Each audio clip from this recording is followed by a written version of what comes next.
All right, good evening here, everyone. Welcome to my studio. This is the Poacher coming to you live here with some Matchday recaps. So we're going to recap technically 2 days worth of action. So a lot of stuff to cover, little time to do it. I'm going to try to keep this under 10 minutes best way possible. So let's start off with yesterday's action. We'll go with the FIFA Club World Cup on that here. So I would say there were three big games that happened yesterday. We got Chelsea SC against LAFC. This game was played in Atlanta, Georgia, in front of a raucous crowd of 22,000. Like I said, it's a Monday afternoon, 3 p.m. Anyway, so you can tell, the level of play or the level of quality that Chelsea had over LAFC. LAFC gave it a go, but Chelsea did, pretty much cruise to 2-0 victory on this. And I think the biggest tell is if you go back and watch those highlights, MLS teams compare Premier League teams. Some people thought there was a semi little gap. No, there's a big gap between the two. You can tell by first touch, the way players can link up passes. So Chelsea could have easily made this a whole lot worse than what it was.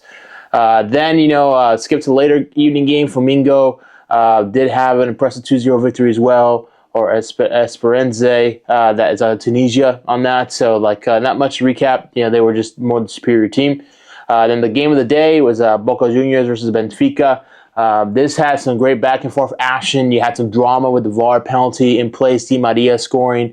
Our Argentine that's really pro River Plate growing up on that. So that was great to watch. I think so far, probably the game of the tournament so far. And, again, if these are going to be the type of games we're going to be seeing, and everyone's going to be excited coming up this month for sure. And CONCACAF, real quick, small recap. Panama, beat Guadalupe 5-2. Panama right now, I'll probably say are a top 4 team in the region right now, so they are playing much like it. And then the upset of Gold Cup, surprisingly, Guatemala beat Jamaica. It's kind of, it is a big upset to some and to many coming up here. Now, today's action, right? So let's go with Gold Cup first real quick. El Salvador and Curacao 0-0. Very exciting. Not really. Then we have Canada beating Honduras 6-0. Man, I know Honduras sometimes, they don't have great teams, man. My goodness, man. It's either, Honduras really needs to rebuild again, or, Canada means business. But, 6-0, it's pretty, wide gap.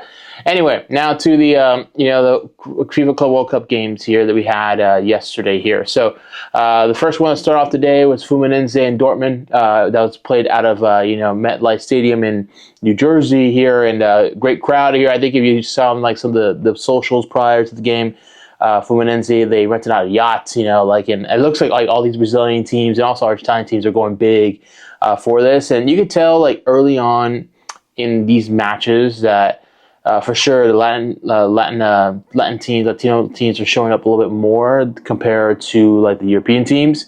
On that, part of it could be distance, travel, same time. It's a lot of these Latino teams are either ending their season or starting their season, and of course it's a big deal for them.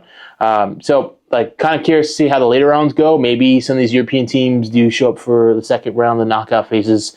We'll wait to see that for sure coming up. Now, the middle of the day games here, River Plate against, the Red Diamonds for Japan, so I got to watch some highlights on this. It seemed like it was a good game for the most part, but River Plate just showed a little bit more quality here and getting some of the key goals that were necessary just to cruise to a 3-1 victory. They're both fans traveled very, very well in the game of Seattle, but River Plate gets all 3 points here. Coming up here. Then you have Ulsan against, I guess, let me see if I can pronounce this right. Miladi Sundowns FC out of Morocco. I don't know, it was playing in Orlando. Not many people went. I think I was looking at some of the socials on that. I think it was under 10,000. Granted, there were two not really popular teams that are in their groups. Same time, I think FIFA anticipated this not being a huge one coming up, but the Moroccan team got the 3 points, winning 1-0 there. And then I think the most intriguing game of the night was definitely Inter Milan, which I have I have a scarf here. One of my good friends was in Italy recently, saw some games in San Siro.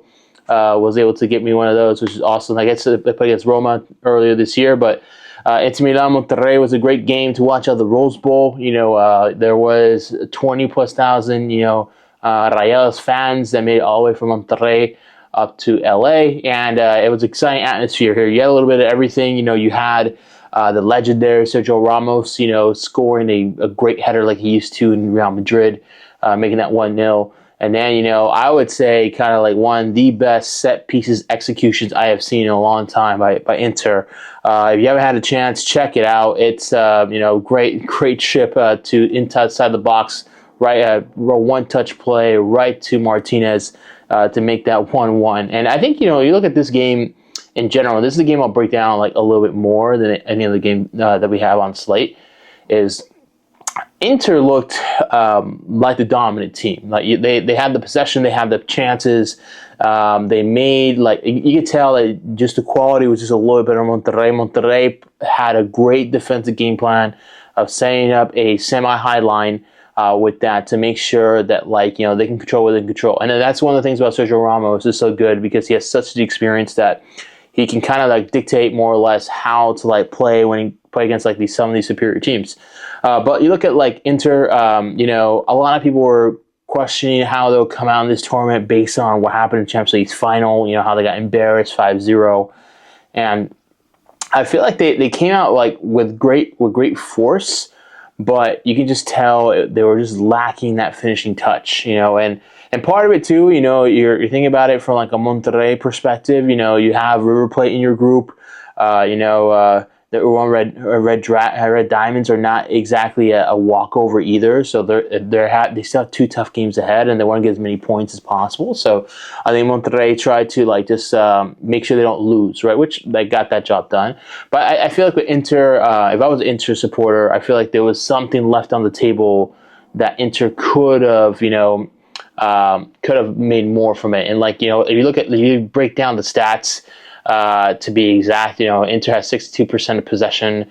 They had 15 shots on goal, and the big chances, they had 2 of those, compared to Monterrey only had one big chance. And again, I think Inter, I feel like I think they should make it to the next round. Again, they had this. I think they'll win against the team from Japan. I think River Plate will be a tougher game to play, but I do feel like Inter is still feeling the reeling of what happened in Champions League final for sure here. So, but yeah, for sure, we'll see what happens as they progress through the round here.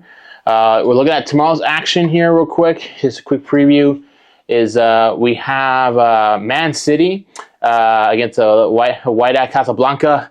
I feel like Man City should win this one. I think they'll probably win 3-0 on here. And then Aladdin versus Juventus is going to be the later one at 6 p.m.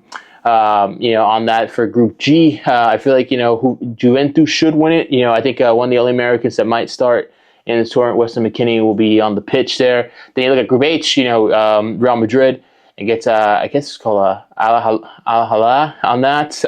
Real Madrid, they've been the most consistent good team in the last 10 years. So I see them taking all 3 points. Probably a good, 3-1, 4-1 kind of game, more or less.